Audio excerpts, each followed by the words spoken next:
En este video voy a explicar cómo se hace la construcción de la ecuación de la recta. Para ello, voy a considerar que mi recta pasa por los puntos 1 de componentes x1, y1 y el punto 2 de componentes x2, y2. Necesitamos determinar cuál es la relación que hay entre las componentes x y y de cualquier otro punto. Entonces vamos a tomar cualquier punto que viva sobre la recta con componentes arbitrarias x y y vamos a marcar las líneas auxiliares que nos permiten ubicar los puntos. Aquí se van a formar algunas intersecciones que es bueno destacar. Por ejemplo, la recta que pasa por y1 horizontal y por x en vertical me determinan un punto que voy a llamar R. Las rectas que pasan por y1 y por x2 lo voy a llamar Q.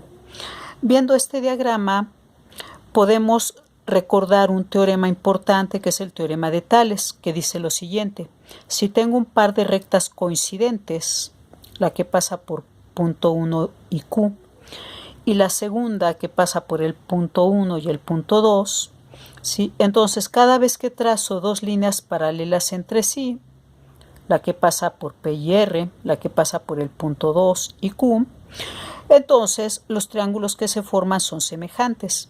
Y la semejanza significa que si yo divido las longitudes de lados correspondientes, obtengo siempre la misma constante de proporcionalidad. Es decir, la longitud del segmento que va del punto 2 a Q entre la que va del punto P a R me da el mismo cociente que obtendría si dividiera el segmento, la longitud del segmento que va del punto 1 a Q entre la longitud del segmento que va del punto 1 a R. Voy a tomar únicamente estas distancias porque son las fáciles de medir dentro del plano cartesiano, aunque ya sabemos que las longitudes del segmento del punto 1 al punto 2 entre la longitud del segmento que va del punto 1 al punto P me van a llevar a la misma constante de proporcionalidad. Entonces vamos a comenzar a plantear algunas igualdades, ¿sí? En primer lugar, aplico el teorema de Tales, ya tengo los cocientes propuestos, punto 2 a Q entre punto P a R, y la distancia del segmento punto 1Q a punto 1R, la tengo acá. Estas longitudes se pueden calcular a través de diferencias. El primer segmento vertical tiene longitud y2 menos y1 y el segundo, más pequeño, tiene longitud y menos y1.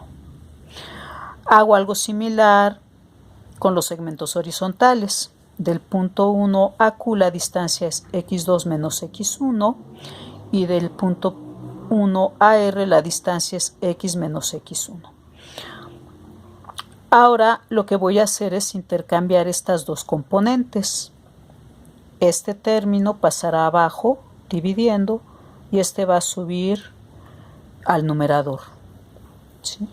Y vamos a obtener entonces la siguiente igualdad.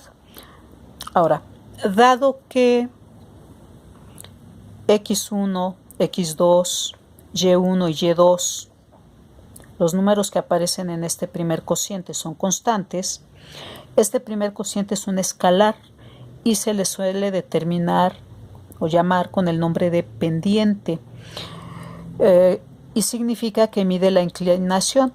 Observen que en nuestro diagrama, la longitud y2 menos y1 es el incremento vertical y la longitud x2 menos x1 es el incremento horizontal.